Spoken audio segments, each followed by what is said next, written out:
Karl Lagerfeld était ça pour moi. Hein. Très tôt, j'avais cette image de torero, non, matador, non? Macho mais féminin à la fois. Ça m'a aidé toujours avant les prises, non? De penser comme moitié espagnol, de olé. Qu'est-ce qui est fou là, le teuton? Quand t'as pas de talent, tu viens pomper celui des autres. Bonjour, monsieur Lagerfeld. Regarde. Monsieur.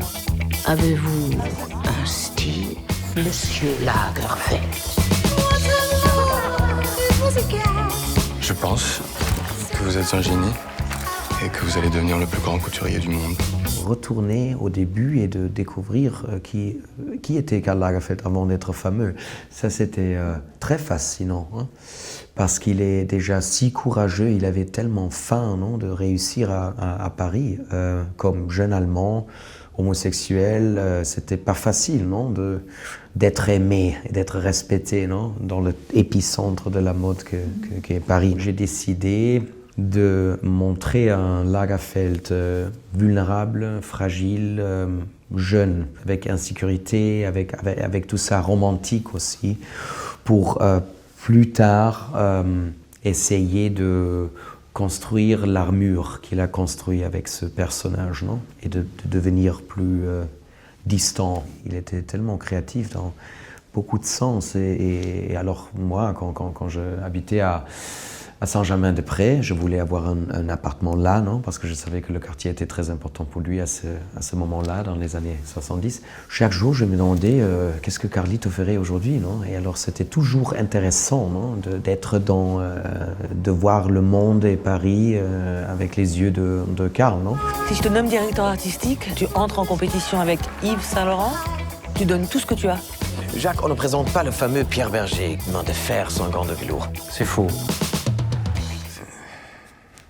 Dans la série, c'est vraiment moi qui dessine tout, parce que j'ai toujours aimé de dessiner, et quand j'étais petit, mais je suis un gaucher, et Karl Lagerfeld ne l'était pas. Et j'ai décidé, non, je ne veux pas faire ça avec la main droite, je veux me sentir comme Karl, confortable, et j'ai disais, c'est exactement ça, il faut avoir la liberté de créer son propre personnage, de ne pas prétendre que ça, ce qu'on voit, c'est Karl Lagerfeld, parce que pour ça, il faut voir des documentaires, mais c'est une interprétation d'un acteur, et dans ce cas, c'est moi, et alors, oui.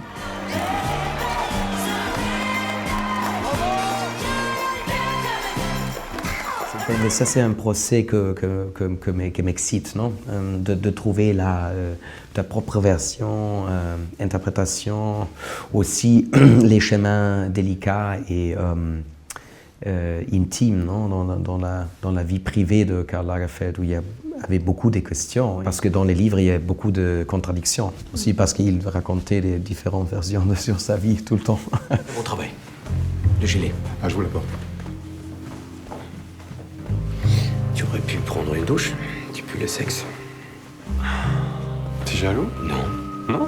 C'était fondamental, hein. Si on fait une série sur un créateur de mode, il faut avoir le mieux, les meilleurs costumes. Les talents, par exemple, c'était très important pour moi, non? De commencer à marcher d'une manière différente.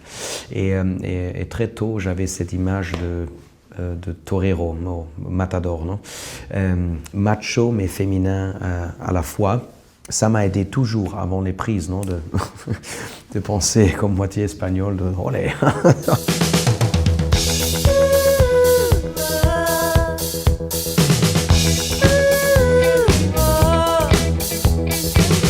Ça c'est génial, non? D'avoir la possibilité de porter les choses comme ça, d'entrer dans un monde aussi extravagant et exotique. D'être dans les années 70 à Paris, dans cette bulle de la folie du monde de la mode. Il fallait avoir du courage, hein, parce que je me sentais terrible.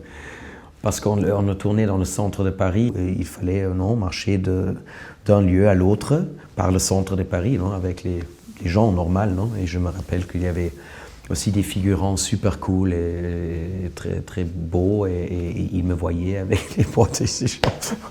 Et je pensais, oh, ça c'est trop. Hein. Il y avait des des costumes qui étaient chaque fois de plus en plus serrés. Alors on sentait ce corset et le fait qu'il commençait à manger de plus en plus avec la vanité qu'il avait. Il voulait être plus parfait. Alors en essayant de cacher les michelines, comme on dit en Espagne, le ventre, et tout ça, les talons pour être plus haut. Il montait sur son âge et ça, c'est aussi, je trouvais très, très touchant parce qu'il était un petit imposteur. Et moi aussi, j'étais un petit peu comme ça quand j'étais plus jeune.